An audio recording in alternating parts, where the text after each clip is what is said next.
झोपड़ी के द्वार पर बाप और बेटा दोनों एक बुझे हुए अलाव के सामने चुपचाप बैठे हुए हैं और अंदर बेटे की जवान बीबी बुधिया प्रसव वेदना में पछाड़ खा रही थी। रह रहकर उसके मुंह से ऐसी दिल हिला देने वाली आवाज़ निकलती थी कि दोनों कलेजा थाम लेते थे।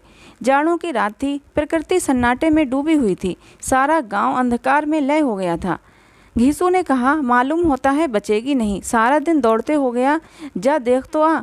माधव चिढ़कर बोला, मरना ही है तो जल्दी मर क्यों नहीं जाती, देख कर क्या करूं? तू बड़ा बेदर्द है बे, साल भर जिसके साथ सुख चैन से रहा उसी के साथ इतनी बेवफाई। तो मुझसे तो उसका तड़पना और हाथ पांव पटकना नहीं देखा जाता।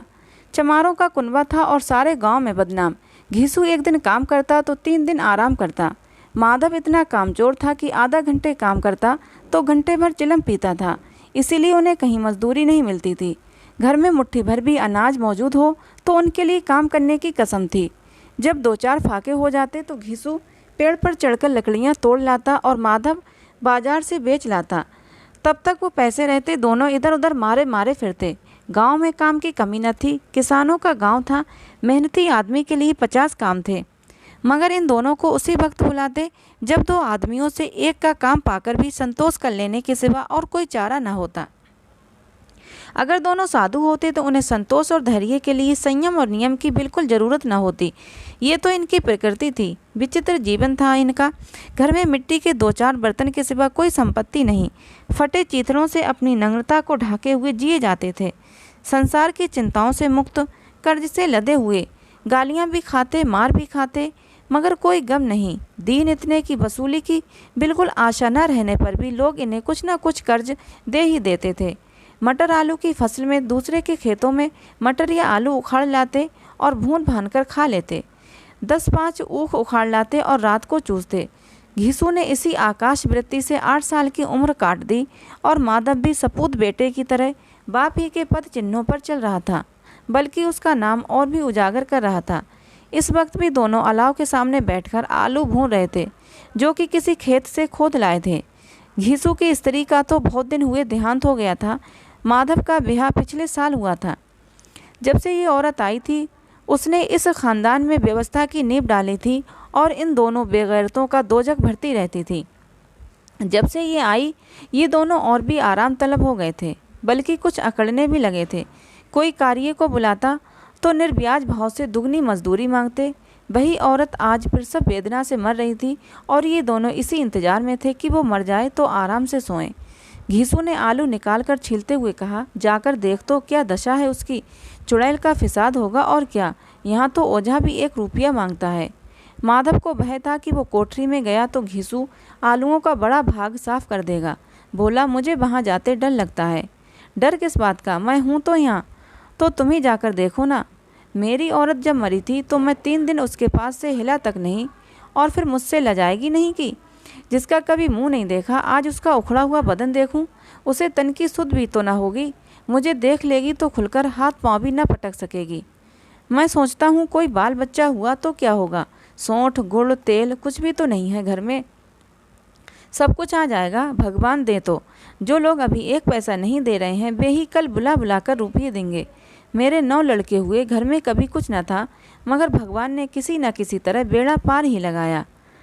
जिस समाज में रात दिन मेहनत करने वालों की हालत उनकी हालत से कुछ बहुत अच्छी न थी और किसानों के मुकाबले में वे लोग जो किसानों की दुर्बलताओं से लाभ उठाना जानते थे कहीं ज़्यादा संपन्न थे, वहाँ इस तरह की मनोवृत्ति का पैदा हो जाना कोई अचरज की बात न थी। हम तो कहेंगे घीसू किसानों से कहीं ज़्यादा विचारवान था और किसानों के विचार शून्य समूह में शामिल होने के बदले बैठकबाजों की कुत्सित मंडली में जा मिला था।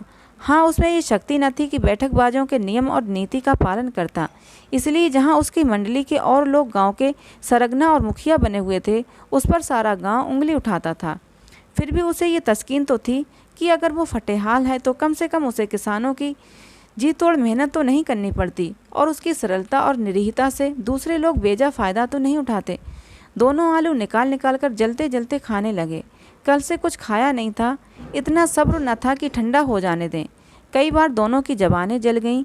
छिल जाने पर आलू का बाहरी हिस्सा जबान, हलक और तालू को जला देता था और उस अंगारे को मुंह में रखने से ज़्यादा खैरियत इसी में थी कि वो अंदर पहुंच जाए। वहाँ उसे ठंडा करने के लिए काफ़ी सामान थे। इसलिए दोनों जल्द जल्द निकल जाते। हालांकि इस कोशिश में उनकी आंखों से आंसू निकल आते। घीसू को उस वक्त ठाकुर की बारात याद आई जिसमें 20 साल पहले वो गया था। उस दावत में उसे जो तृप्ति मिली थी वो उसके जीवन में एक याद रखने लायक बात थी और आज भी उसकी याद ताज़ी थी। बोला वो भोज नहीं भूलता। तब से फिर इस तरह का खाना और भरपेट नहीं मिला। लड़की वालों ने सबको भरपेट पूड़ियाँ खिलाई थीं। सबको, छोटे बड़े, सब ने पूड़ियाँ खाईं और असली घी की चटनी, रायता, मिठाई। अब क्या बताऊं कि उस भोज में क्या स्वाद मिला।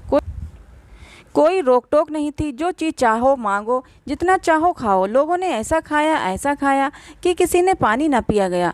मगर परोसने वाले हैं कि पत्तल में गरम गरम गोल गोल सुबासित कचौड़ियाँ डाल देते हैं। मना करते हैं कि नहीं चाहिए। पत्तल पर हाथ रोके हुए हैं मगर वो हैं कि दिए जाते हैं। और जब सबने मुंह धो लिया तो पान इलायची भी मिली। मगर मुझे पान लेने की कहाँ सुध थी। खड़ा हुआ न जाता था। झटपट जाकर अपने कंबल पर लेट गया। ऐसा दिल दरियाव था वो ठाकुर। माधव ने इन पदार्थों का मन ही मन मजा लेते हुए कहा, अब हमें कोई ऐसा भोज कहाँ खिलाता है। अब कोई क्या खिलाएगा। वो जमाना दूसरा था। अब तो सबको किफ़ायत सोचती है। शादी ब्याह में मत खर्च करो, क्रियाक्रम में मत खर्च करो। पूछो गरीबों का माल बटोर बटोर कर कहाँ रखोगे। बटोरने में तो कमी नहीं है, हाँ खर्च में किफ़ायत होती है। तुमने एक 20 पूरियाँ खाई होंगी। 20 से ज़्यादा खाई थीं। मैं 50 खा जाता। 50 से कम मैंने ना खाई होंगी। अच्छा पका था। तू तो मेरा आधा भी नहीं है। आलू खाकर दोनों ने पानी पिया और वहीं अलाव के सामने पड़ी अपनी धोतियाँ ओढ़कर पाँव पेट में डाले सो रहे, जैसे दो बड़े बड़े अजगर गेडुलियाँ मारे पड़े हों। और बुद्धियाँ अभी तक करा रही थी। सवेरे माधव ने कोठरी में जाकर देखा तो उसकी स्त्री ठंडी हो गई थी। उसके मुंह पर मक्खियाँ भिनक रही थीं। पथराई हुई आंखें ऊपर टंगी हुई थीं। सारी देह धूल से लथपथ हो रही थी। उसके पेट में बच्चा मर गया था। माधव भागा हुआ घीसू के पास आया। फिर दोनों जोर जोर से हाय हाय करने और छाती पीटने लगे। पड़ोस वालों ने ये रोना धोना सुना तो दौड़े हुए आए और पुरानी मर्यादा के अनुसार इन अभागों को समझाने लगे। मगर ज़्यादा रोने पीटने का अवसर न था। कफन की और लकड़ी की फिक्र करनी थी। घर में तो पैसा इस तरह गायब था जैसे चील के घोंसले में मांस। बाप बेटे रोते हुए गांव के जमींदार के पास गए। वो इन दोनों की सूरत से नफरत करते थे। कई बार इन्हें अपने हाथों से पीट भी चुके थे। चोरी करने के लिए, वादे पर काम पर न आने के लिए। पूछा क्या है वे घिसुआ, रोता क्यों है। अब तो तू कहीं दिखलाई भी नहीं देता। मालूम होता है इस गांव में रहना नहीं चाहता। घीसू ने जमीन पर सिर रखकर आंखों में आंसू भरे हुए कहा, सरकार बड़ी विपत्ति में हूँ। माधव की घरवाली रात को गुजर गई। रात भर तड़पती रही सरकार। हम दोनों उसके सिरहाने बैठे रहे। दवा दारू जो कुछ हो सका सब कुछ किया। मुदा वो हमें दगा दे गई। अब कोई एक रोटी देने वाला भी न रहा। मालिक तबाह हो गए, घर उजड़ गया। आपका गुलाम हूँ। अब आपके सिवा कौन उसकी मिट्टी पाल लगाएगा। हमारे हाथ में तो कुछ है नहीं। जो कुछ था वो सब उसकी दवा दारू में उठ गया। सरकार ही की दया है जो उसकी मिट्टी उठेगी। आपके सिवा किसके द्वार पर जाऊं। जमींदार साहब दयालु थे मगर घीसू पर दया करना काले कंबल पर रंग चढ़ाना था। जी में तो आया कह दें, चल दूर हो यहाँ से।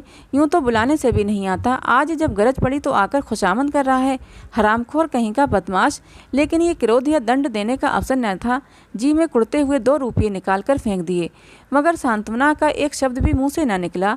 उसकी तरफ ताका तक नहीं, जैसे सिर का बोझ उतारा हो। जब जमींदार साहब ने 2 रुपये दिए तो गांव के बनी महाजनों को इनकार का साहस कैसे होता। घीसू जमींदार के नाम का ढिंढोरा भी पीटना जानता था। किसी ने 2 आने दिए, किसी ने 4 आने। 1 घंटे में घीसू के पास 5 रुपये की अच्छी रकम जमा हो गई। कहीं से अनाज मिल गया, कहीं से लकड़ी। और दोपहर को घीसू और माधव बाजार से कफन लाने चले। उधर लोग बांस काटने लगे। गांव की नरमदिल स्त्रियां आ आकर लाश देखती थीं और उसकी बेकसी पर 2 बूंद आंसू बहाकर चली जाती थीं। बाजार में पहुंचकर घीसू बोला, लकड़ी तो उसे जलाने भर को मिल गई है, क्यों माधव।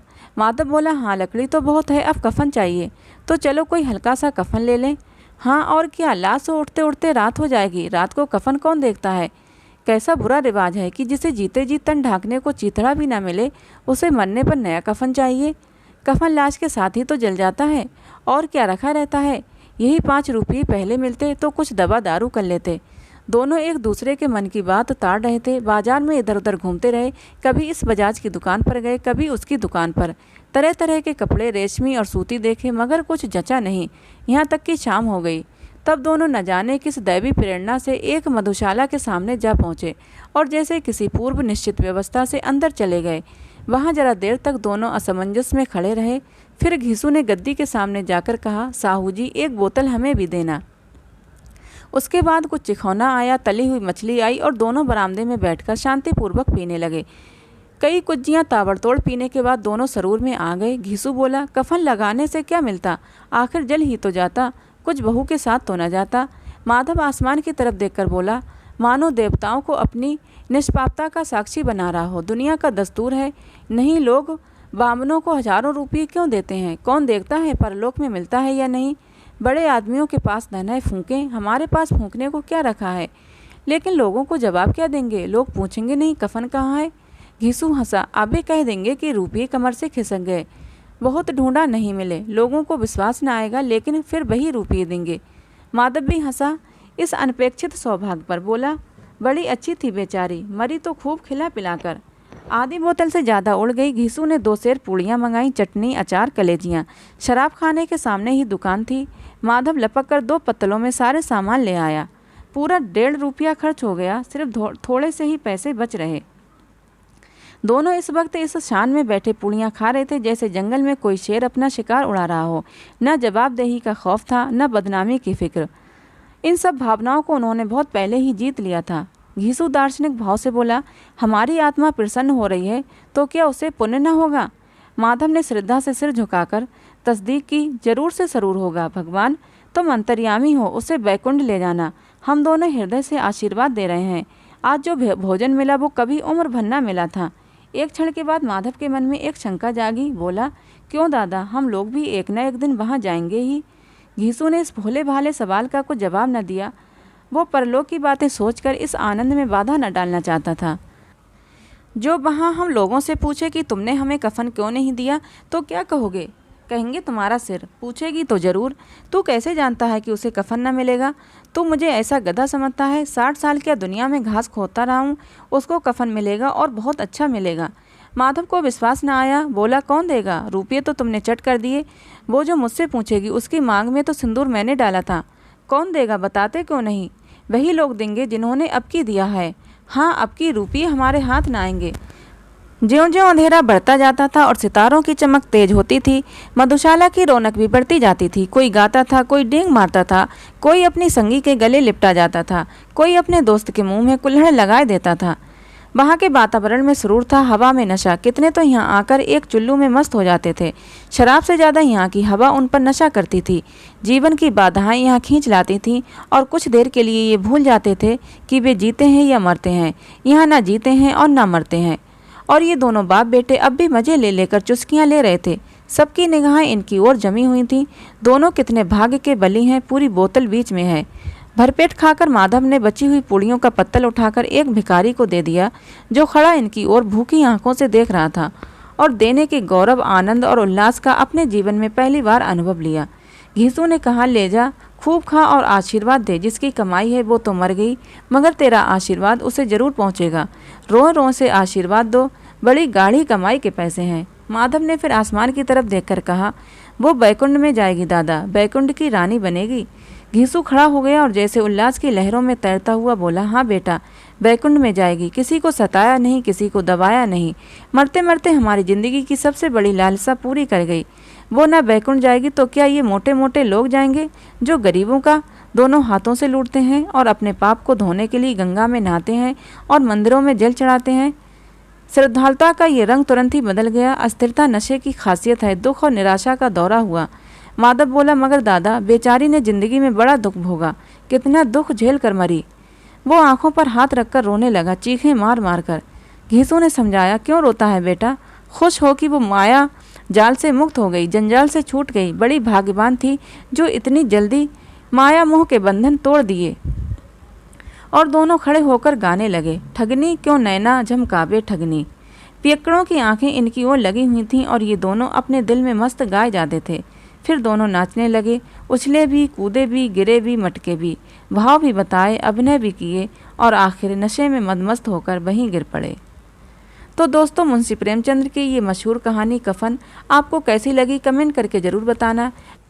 ऐसे ही और कहानियों के लिए हमारे चैनल को सब्सक्राइब करना बिल्कुल मत भूलना। मिलते हैं अगली किसी नई कहानी के साथ।